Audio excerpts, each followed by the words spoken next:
Podemos iniciar. Ya. Muy buenas tardes. ¿Ya? ¿Sí?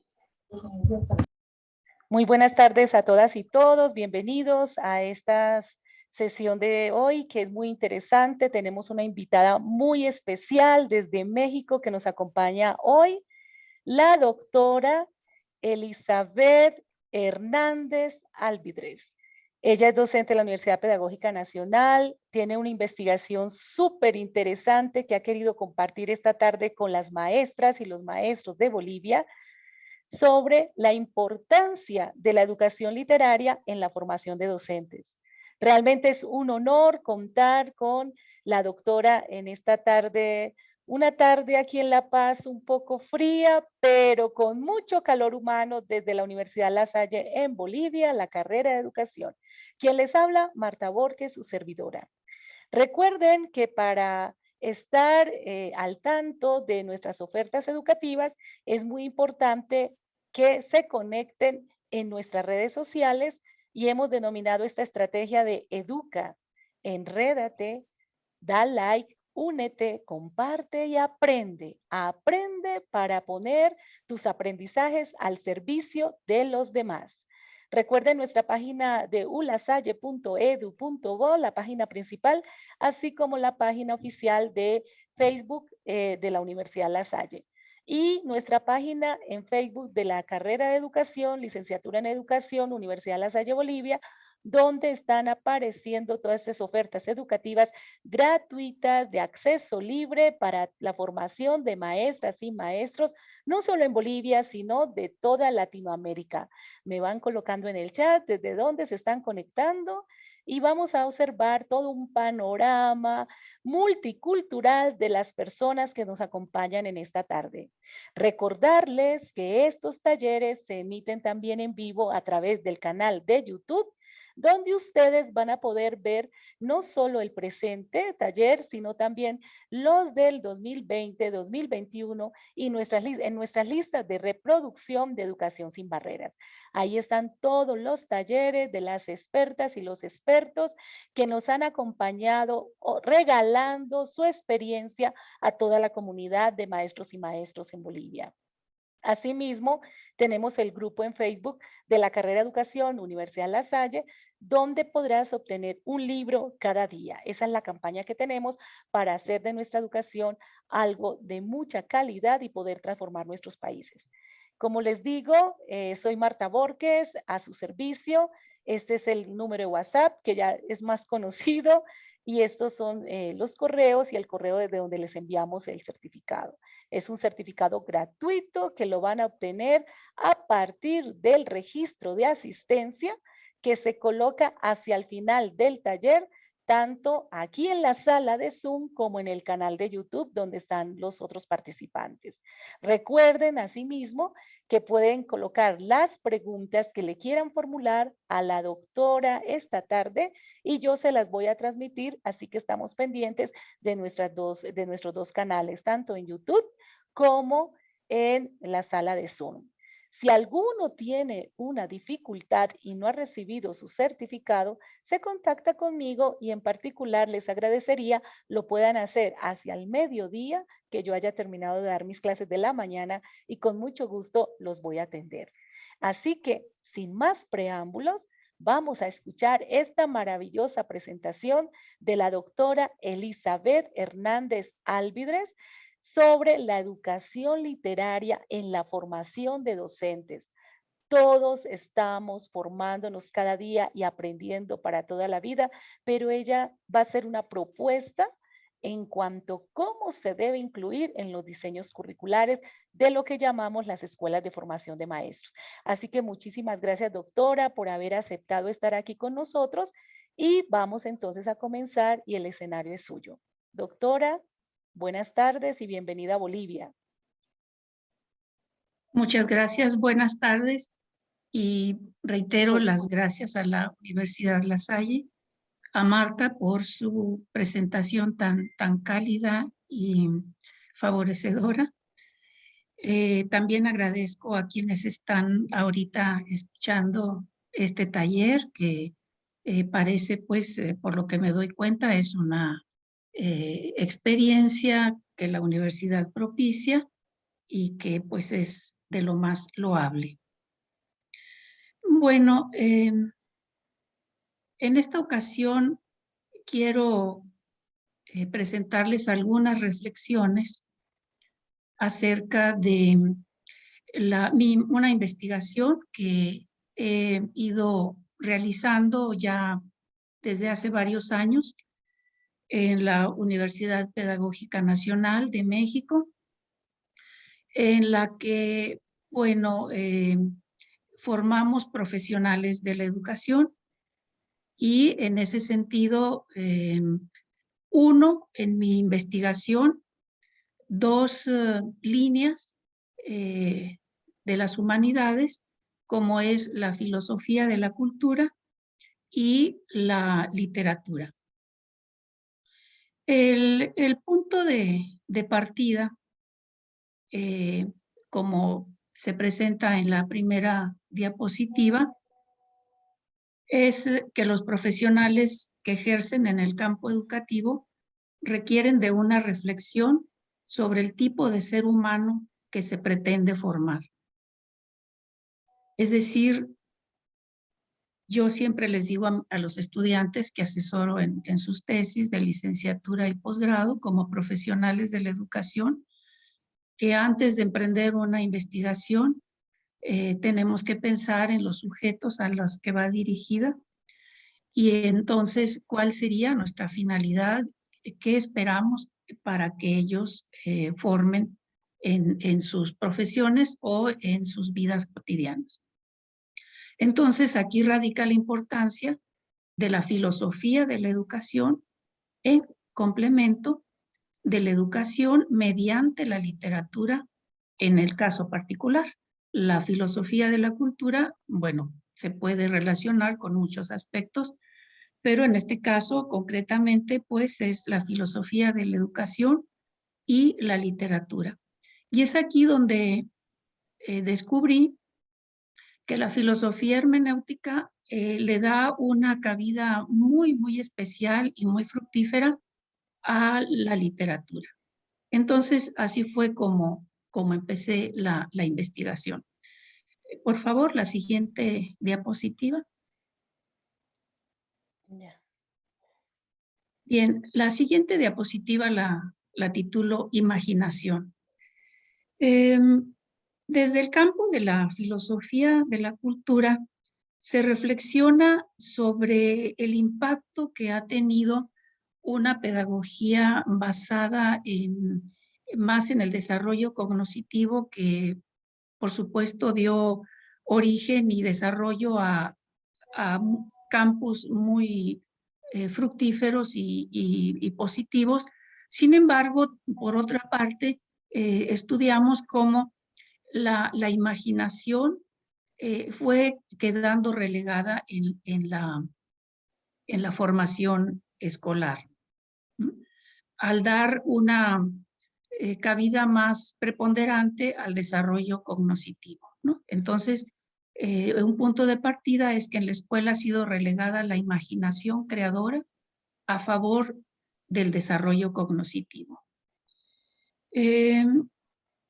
Esto nos lleva al campo de la literatura, ¿no? Es decir, no partir solamente de conceptos unívocos, sino también dar paso a,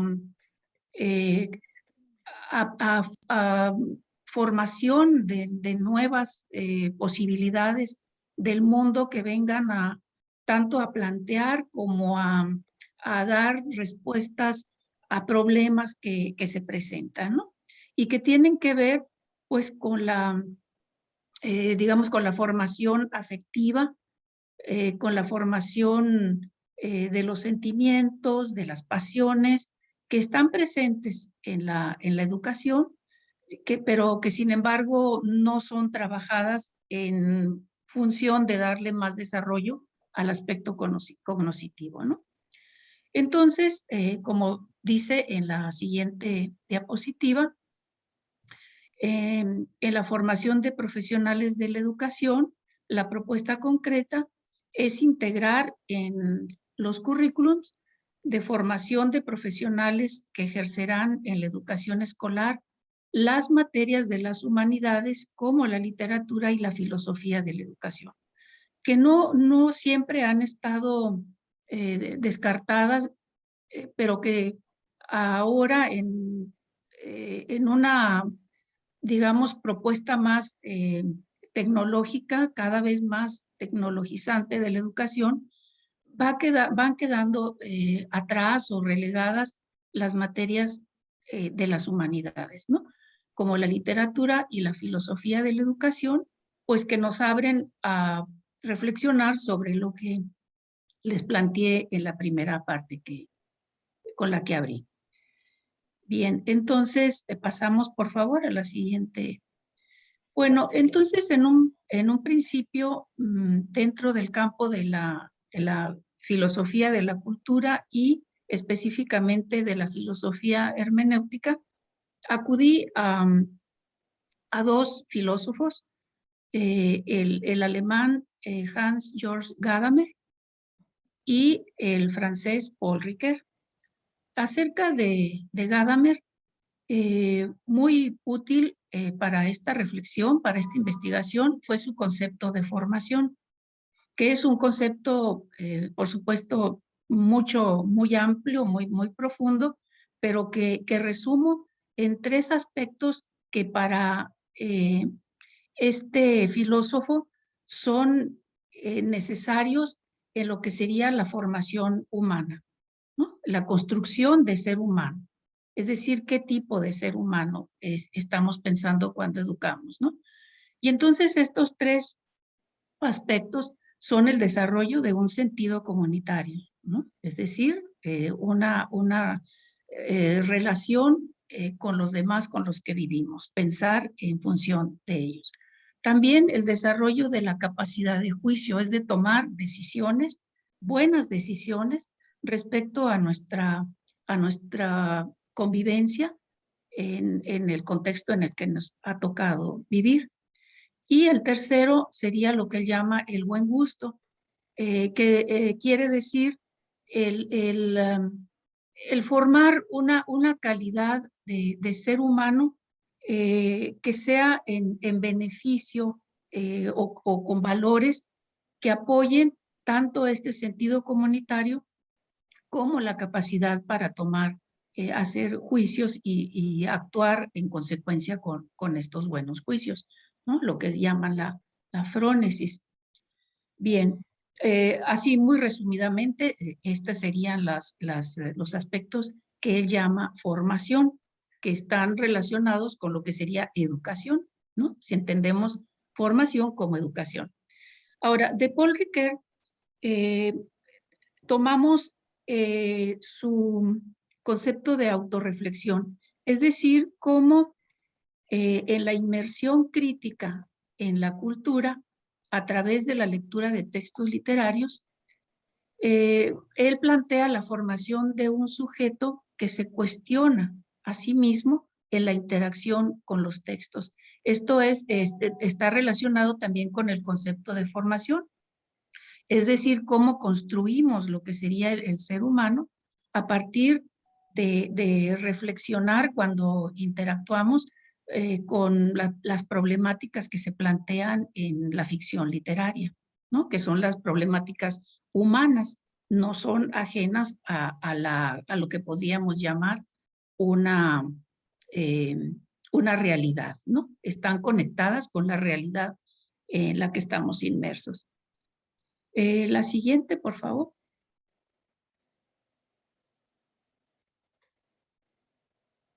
Bueno, entonces, de aquí tomamos un concepto hermenéutico de lo que sería el proceso de la lectura y que podemos resumir o plantear con esta frase, ¿no? Que la lectura tiene que concebirse como un acto ético. Es decir, ya no ver la lectura solamente como un desarrollo cognoscitivo, sino que la lectura tiene que tomarse como un acto ético, es decir, como algo que nos posibilita plantearnos lo que presenté anteriormente, ¿no? Nuestro actuar en la vida. Este sería el concepto de lectura que propongo a partir de estos autores, ¿no? De estos filósofos.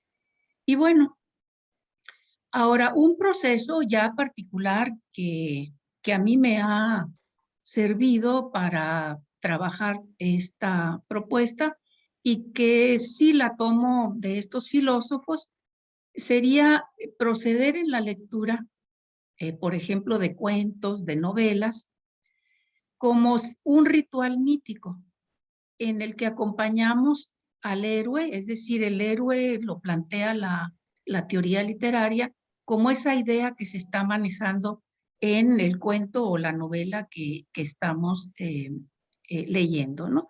Entonces, acompañar al héroe en su camino de conocimiento, ¿no? Ese sería un acompañamiento del héroe en su camino de conocimiento, al tomar la lectura como un acto ético, ¿no? Obviamente.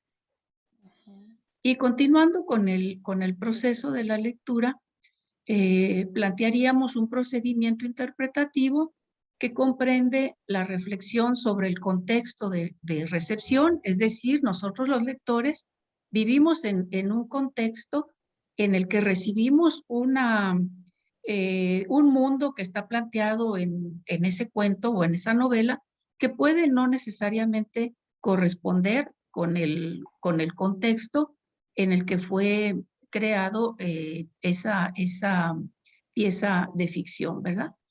Entonces, en el proceso tenemos que reflexionar sobre el contexto en el que recibimos la obra, el análisis de la estructura inmanente de la obra, es decir, aquí entrarían los conocimientos que nos aporta la teoría y la crítica literaria, ¿no? Que serían importantes en la formación de profesionales de la educación o la formación de docentes, ¿no?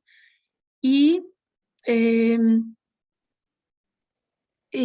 las preguntas, hacerle preguntas al texto como el momento plenamente hermenéutico, ¿no? Este sería el momento de la autorreflexión, es decir, qué preguntas nos provoca o nos propicia el texto que estamos leyendo.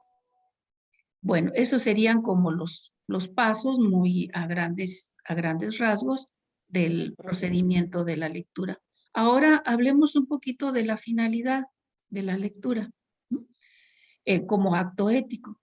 Sería incorporar en la educación la narración en la formación de la subjetividad, ¿no? Es decir, formarnos mediante la lectura de textos literarios como sujetos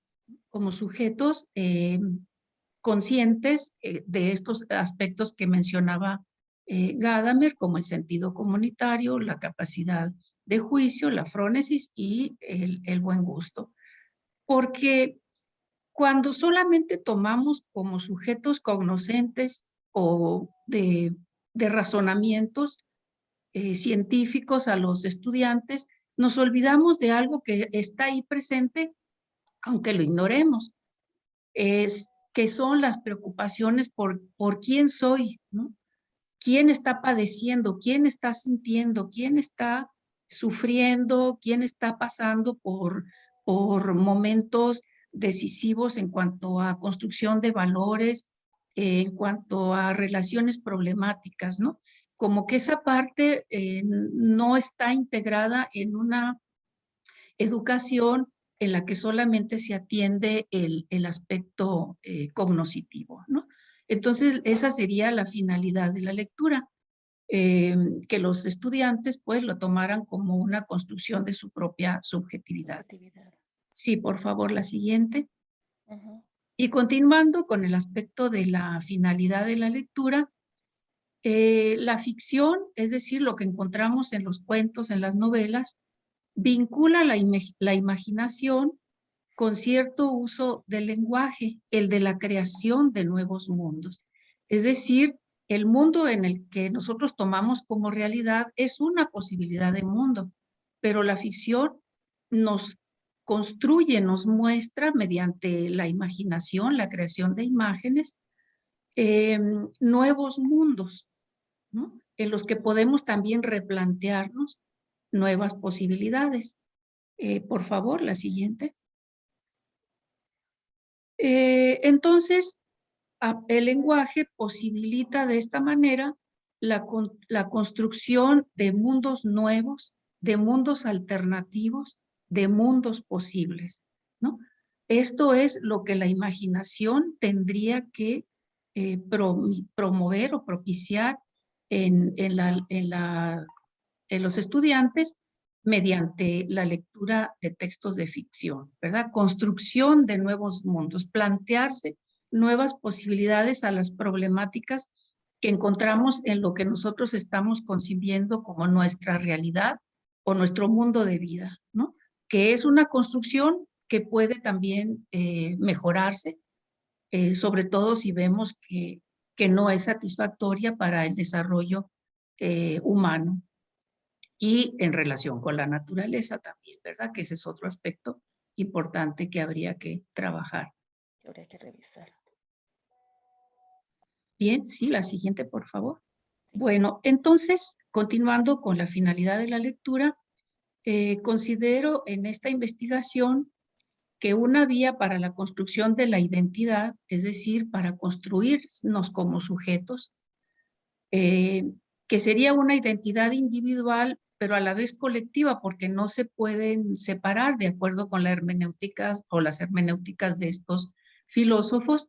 Entonces, una vía para esta construcción identitaria es la literatura narrativa. Es decir, me concentro en esta investigación en la literatura narrativa, que bueno, sus géneros pues son principalmente el cuento y la novela. Por favor, la siguiente. Bueno, entonces, ¿qué procedería para conseguir estos objetivos o estas finalidades, más bien, estos propósitos? Sería propiciar en el aula el momento que Paul Ricoeur llama refigurativo, es decir, la apertura a una nueva mirada sobre la vida práctica, en lo que Ricoeur llamaría una metáfora viva que abra nuevos criterios para formar valores frente a las metáforas muertas. Esta es la propuesta de Ricoeur, ¿no? Refigurar, es decir, el texto narrativo, el texto de ficción, un cuento, una novela, nos presentan la configuración de un mundo que puede abrirnos paso a que nosotros lo confrontemos con nuestro mundo de nuestra vida práctica, lo que nosotros consideramos nuestra realidad, y refiguremos este mundo, ¿no? Es decir, que no se quede la lectura como algo que solamente tiene que ver con una relación entre lector y texto, sino que tiene que ver con una relación entre texto, lector y mundo de la vida, ¿no? Y entonces que construyamos lo que Ricoeur llamaría mundos nuevos, es decir, metáforas vivas que vivifiquen el mundo en que vivimos y que cuestionen metáforas muertas que por aspectos pues inerciales estamos viviendo, ¿no? Sino cuestionar. Esta sería la finalidad de la lectura. Mover nuestros criterios. Ahora, aquí en el aspecto de qué función tendría el docente en este proceso de lectura como acto ético, tomo esta cita de otro estudioso, es Gumbrecht, que dice que entonces el docente tendría que identificar y preparar objetos de estudio de una complejidad, digamos, que ponga pues a trabajar nuestra imaginación y luego, al menos parcialmente, escenificar los encuentros de nuestros estudiantes con ellos, ¿no? Es decir, aquí estaría el papel de los profesionales de la educación. Tendrían que formarse primeramente en todos estos aspectos que mencioné a lo largo de esta exposición para preparar, ¿no? Es decir, tomar, escoger algunas piezas narrativas que podrían propiciar todos estos momentos que mencioné anteriormente, ¿no? Entonces, esta sería la función del docente en la educación literaria. La siguiente, por favor. Bueno, entonces, volviendo al proceso de lectura, un primer estadio de la interpretación, que es el proceso hermenéutico, ¿no? Es interpretar. No se trata de recibir conocimientos que no puedan moverse en su sentido, sino que se trata en la hermenéutica de interpretar, de encontrar el sentido. Consistiría entonces la interpretación en el análisis de la estructura del texto con ayuda de una metodología generada en el campo de la teoría y el análisis literario. Es la fase que Paul Ricoeur llama explicativa, ¿no? Es decir, esto ayudaría a que no nos dispersemos o nos desviemos en la lectura, porque el texto es un mundo configurado, construido, que tendría que respetarse en primer momento. Por eso para Paul Ricoeur es muy importante tomar en cuenta estos aspectos del análisis literario, ¿no? Concentrarnos primero en el texto. ¿Qué nos dice el texto, ¿no? La siguiente, por favor.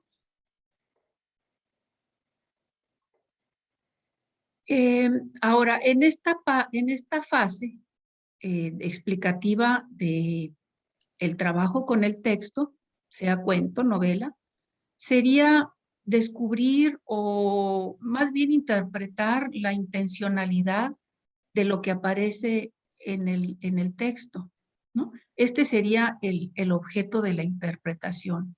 Descubrir el sentido, la intencionalidad del texto, respetar en este momento lo que el texto nos quiere mostrar, ¿no? Obviamente es un trabajo difícil en muchos casos, pero es necesario para lograr esta lectura como acto ético. Bien, la siguiente, por favor. Bueno, ahora, un último estadio de la interpretación está centrado en el momento refigurativo que ya habíamos mencionado anteriormente, en el que el lector reorienta su propia visión del mundo. Esta es la parte hermenéutica por excelencia, ¿no? Cuando logramos que el mundo del texto nos permita refigurar la visión de nuestro mundo mediante la fusión de horizontes entre el mundo de la narración y el propio del lector. Esto se logra a través de este respeto a la interpretación del texto, es decir, de descubrir la intencionalidad del texto. Entonces, recalco, este momento se centra en el lector, ya no en el texto, sino está centrado en el lector y es el momento plenamente hermenéutico, es el momento plenamente ético, ¿no? De cuando nos cuestionamos como no sé, aquí en México decimos cuando un texto nos mueve el tapete, ¿no? Nos hace reconsiderar, mover nuestros criterios frente a nuestra visión de mundo o lo que consideramos nuestra realidad. Y aquí decimos que nos mueve el piso. Sí, sí. Nos mueve el piso, sí. Sí, Sí, exactamente, doctora. gracias. Sí, la siguiente, por favor. Bueno, entonces el enfoque metodológico consiste en el seguimiento de la historia de una vida presente en la narración.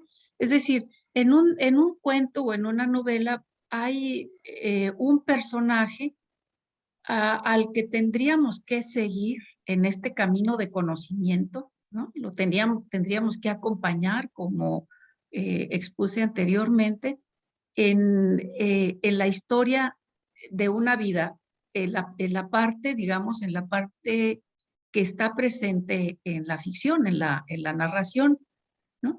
Y aquí, bueno, tomo una cita de Paul Ricoeur, dice, la transformación del personaje es el tema principal del relato, o sea, cómo se transforma el personaje a lo largo de ese camino de conocimiento en que consiste la narración, ¿no? ¿Cómo se transforma? Entonces dice él, la trama se pone al servicio del devenir del personaje, es decir, la configuración del texto, lo que su autor conforma o constituye como una trama, está sirviendo para dar cuenta de la transformación del personaje. Y eso es lo que nosotros debemos acompañar en una lectura como acto ético. Entonces, la identidad del personaje se pone verdaderamente a prueba. Ese sería el carácter plenamente lo que nos propicia la literatura, ¿no?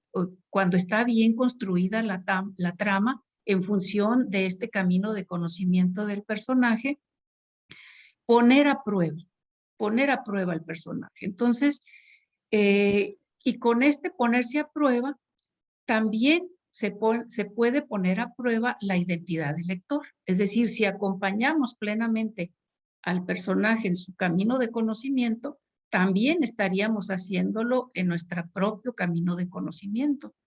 Entonces, lo que interesa es la situación inicial y la finalidad de la identidad en el devenir de este personaje, ¿no? Es decir, cómo plantea, maneja su problemática, cómo la inicia y cómo se transforma al final de la ficción.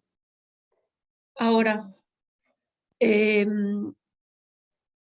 eh, ahora aquí tomo otra idea de otro teórico de la literatura, Eagleton, Sí. y tomo esta cita, ¿no? Dice él que el personaje es una oportunidad de que emerjan ciertas reflexiones de la obra en su conjunto y la encarnación de cierta manera de ver y de sentir que se extienden más allá del personaje. Es decir, que el personaje es un complejo entramado de conocimientos y preocupaciones. Y aquí es muy importante porque el personaje, como dice Eagleton, es una construcción lingüística que precisamente nos propicia toda esta reflexión hermenéutica, ¿no?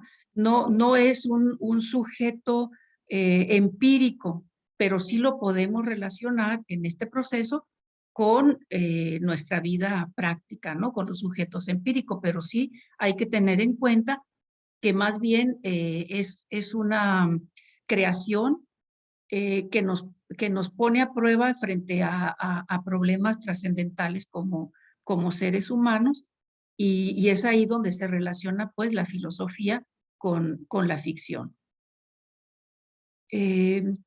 No me acuerdo si hay una siguiente, creo que ya, ¿verdad? Esta sería Sí, la... la última. Bueno, no sé si hemos cumplido un tiempo, no sé si sea mejor que haya la posibilidad De las de preguntas. las preguntas y bueno, por lo pronto les agradezco mucho la atención y pues esperaríamos que si se puede ampliar algún aspecto, con gusto, si lo puedo hacer, lo hago. Doctora, para comenzar en su experiencia de investigación, porque yo la escuché a usted en la presentación de su tesis doctoral, no, del libro, ¿cierto?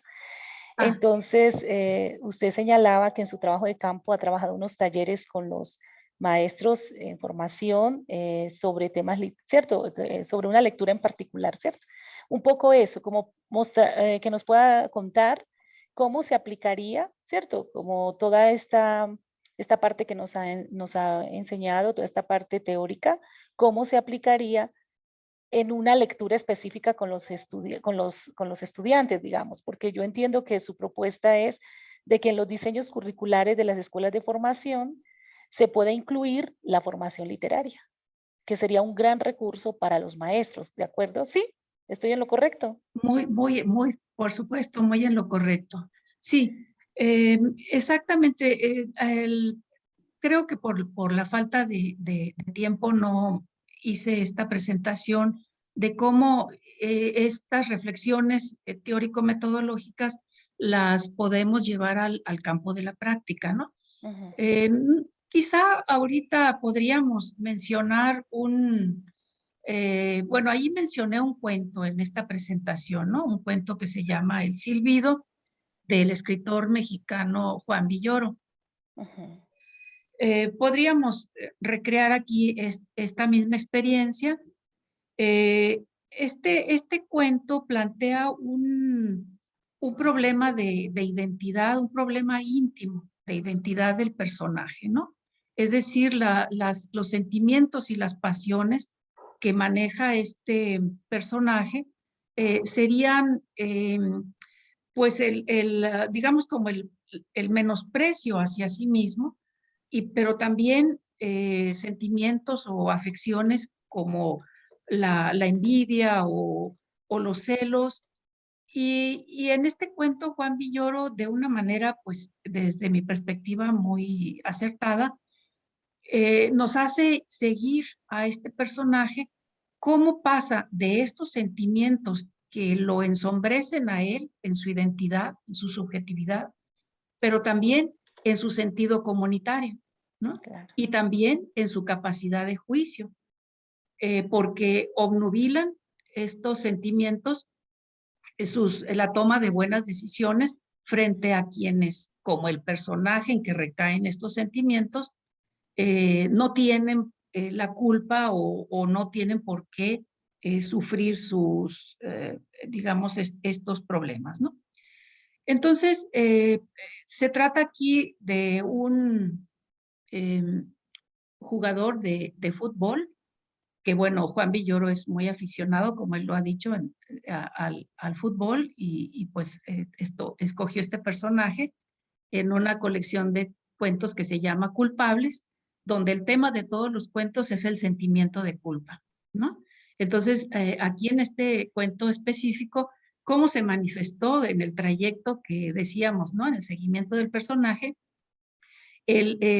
aparece el sentimiento de culpa y cómo lo resuelve al final y cómo entonces esto lo hace que mejore su relación consigo mismo, que se libere y que pueda enfrentar en ese momento la vida más plenamente, más limpiamente, pero también cómo hace justicia, es decir, cómo su capacidad de juicio frente al otro mejora y su sentido comunitario, ¿no? Y esto es lo que constituye su buen gusto.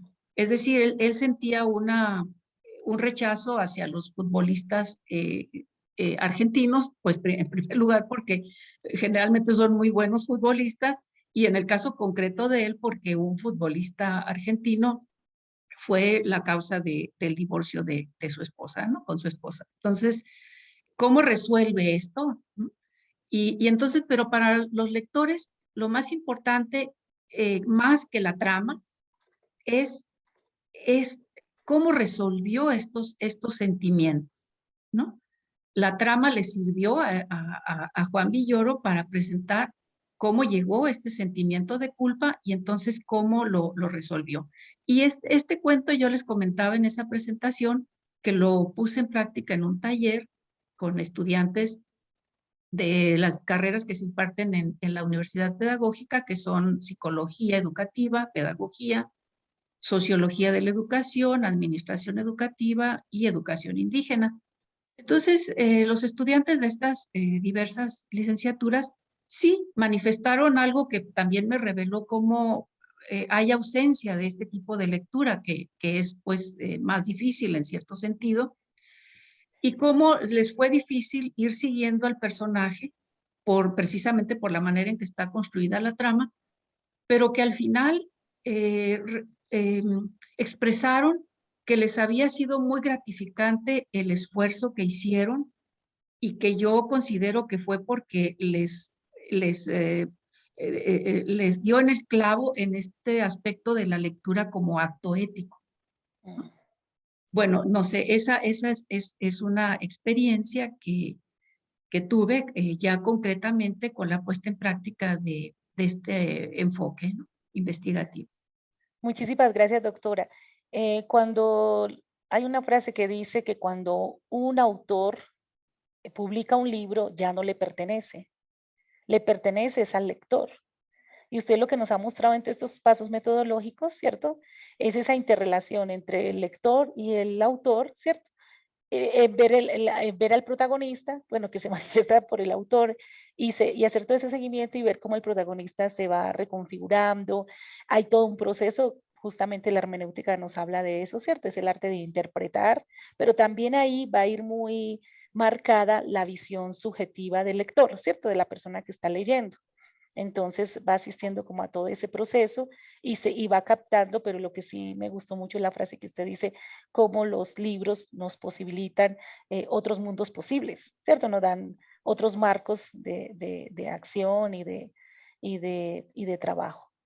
Y esto sería una herramienta, o sea, lo que pasa es que en general, si lo discutimos, nos damos cuenta de que lastimosamente hay cada vez menos niveles de lectura por parte, pues por maestros, estudiantes. Entonces hay que volver a fomentar la lectura como estrategia, ¿cierto?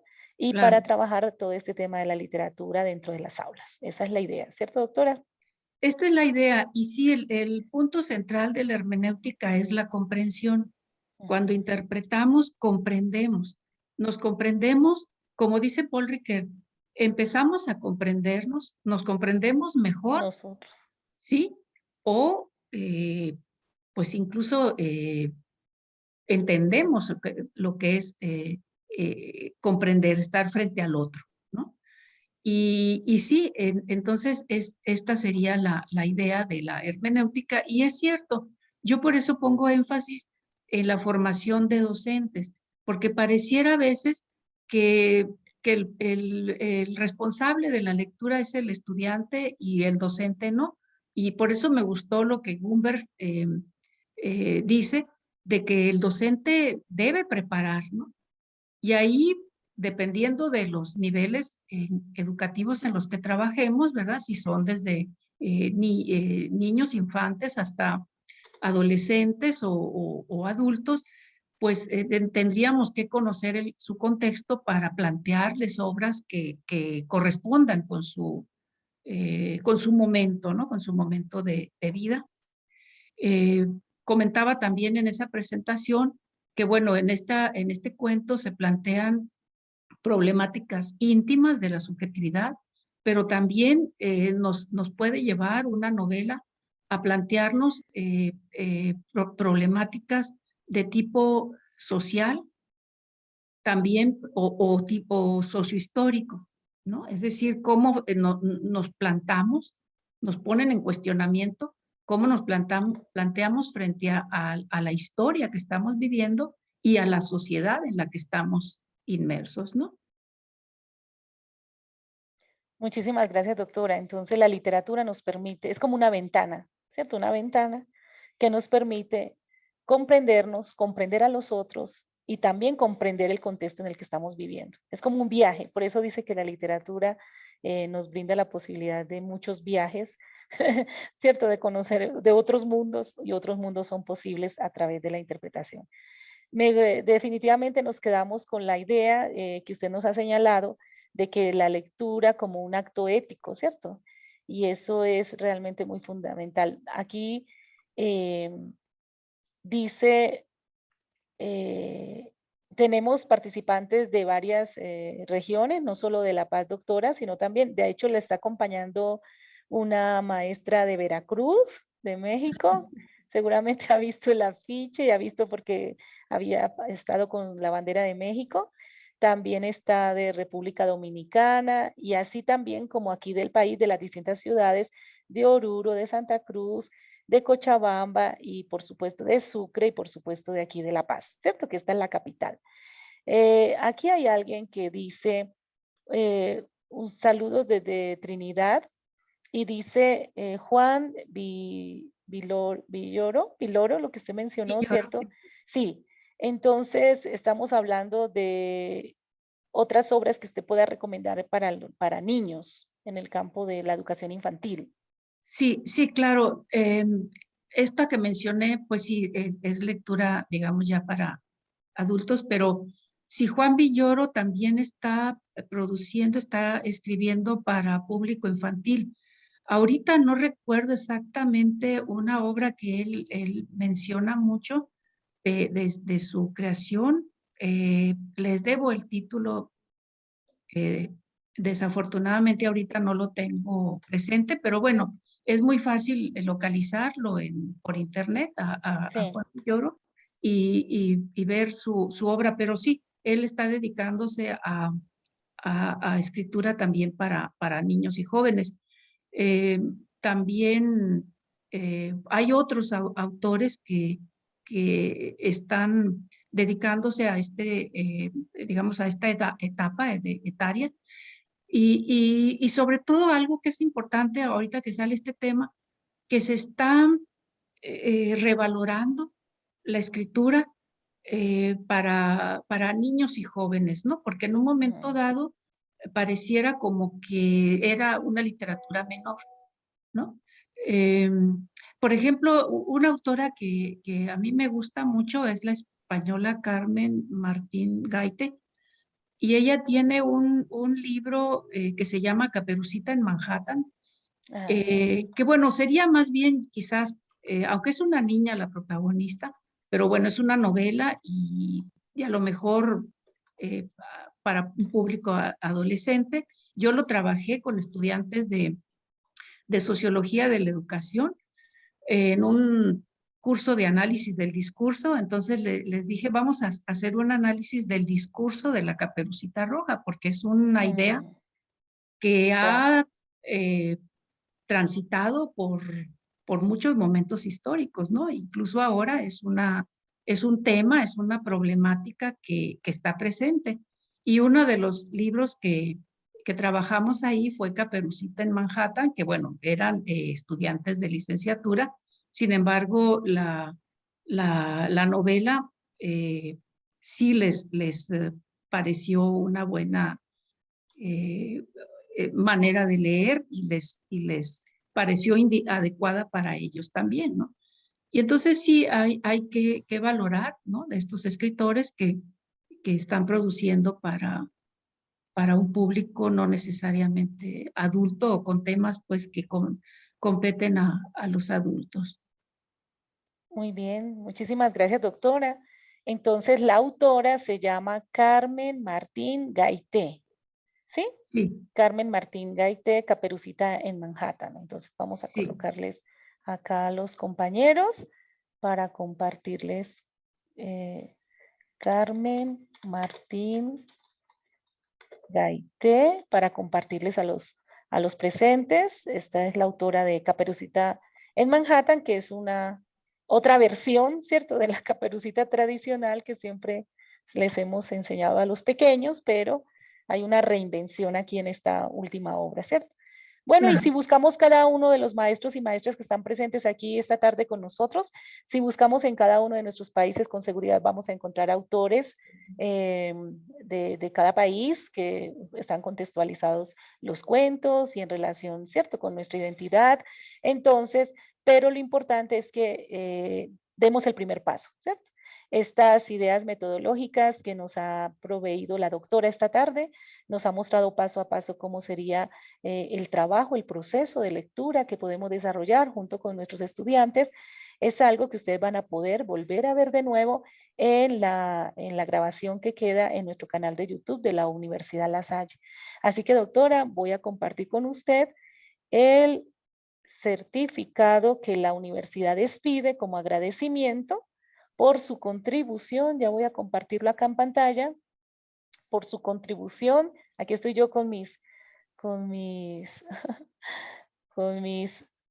Ok, muy bien. Por su contribución a la formación de los maestros en estos talleres que hacemos desde la carrera de educación de la Universidad La Salle Bolivia, le voy a hacer llegar a su mail una vez que terminemos el taller Y muchísimas gracias entonces, esperamos que no sea la última vez. De hecho, usted mencionó varias materias que tienen allá en las universidades mexicanas que están muy relacionadas con las que tenemos aquí en la Universidad La Salle y podríamos hacer actividades conjuntas con nuestros estudiantes o trabajos de investigación conjunta, ¿cierto? Entre las carreras de pedagogía de allá y las nuestras. Muchísimas gracias, doctora Elizabeth, por habernos regalado esta tarde, este tiempo maravilloso, por habernos hecho reflexionar sobre el papel que los maestros debemos tener frente a la literatura como estrategia de mejorar todas estas habilidades en nuestros estudiantes desde el punto de vista, desde la hermenéutica, desde ese acto interpretativo, pero como bien lo ha señalado usted, con mucha ética y además con todo esto que usted nos ha señalado, ha sido bien metódico. Es un proceso metódico, ¿cierto? Paso a paso, donde se han establecido una serie de acciones que los maestros deberían seguir o deberíamos seguir en este placer de la lectura, porque la lectura debería ser un placer y debemos fomentar entre todos nuestros estudiantes para que la lectura se convierta en ese espacio maravilloso y potenciador de posibles mundos, o sea, de otros mundos, de otras interpretaciones y sobre todo de comprensión a sí mismos, así como comprendiendo al otro, ¿cierto? Doctora, entonces la Universidad La Salle Bolivia le confiere el presente certificado por su participación como facilitadora en este taller organizado por la carrera de educación de la Universidad La Salle, hoy 12 de febrero del 2022, con su magnífica exposición y además todo este producto de investigación que usted ha llevado, ha sistematizado y ha producido en su libro, La educación literaria en la formación de docentes. Así que agradecemos profundamente el haber estado con nosotros y que no sea la última vez que la tenemos en nuestros escenarios por acá por Bolivia, mientras que podemos en la virtualidad hasta que pase la pandemia y en algún momento de manera presencial. Muchísimas gracias, doctora. Al contrario, muchísimas gracias a la universidad y a quienes pacientemente han escuchado mis reflexiones. Muchas gracias. Entonces, a todos los participantes, recordarles que han recibido, tanto los compañeros que están en el canal de YouTube como los que están aquí en la sala, han recibido el link de asistencia del taller para que les pueda generar automáticamente sus certificados y cualquier dificultad, porque a veces no se hace el registro correcto del mail, algún espacio, algún numerito, alguna letrita. Entonces, con muchísimo gusto, aquí está su servidora, Marta Borges, y me pueden contactar. Les pediría, por favor, que sea a la 1 de la tarde, de 1 a 2, a 3 de la tarde, al mediodía, para que les pueda atender en sus peticiones. Recordarles que la Universidad La Salle tiene, ya prontamente van a salir estos diplomados en educación especial, en educación infantil, en neuroeducación y en didáctica de la espiritualidad y religiones, por lo que les pedimos que estén atentos a nuestros canales, a nuestras redes sociales. Muchísimas gracias entonces a todos. Recordarles que el próximo sábado vamos a tener este taller ya en el área de la tecnología educativa con el facilitador Steve Cornejo Peralta del Perú, que nos va a hablar sobre las herramientas Google para la educación. Así que estén pendientes en las redes sociales para que hagan su respectiva inscripción y los esperamos la próxima semana. Muchísimas gracias y hasta la próxima oportunidad desde aquí, desde la Universidad La Salle en Bolivia. Muchísimas gracias. Hasta luego.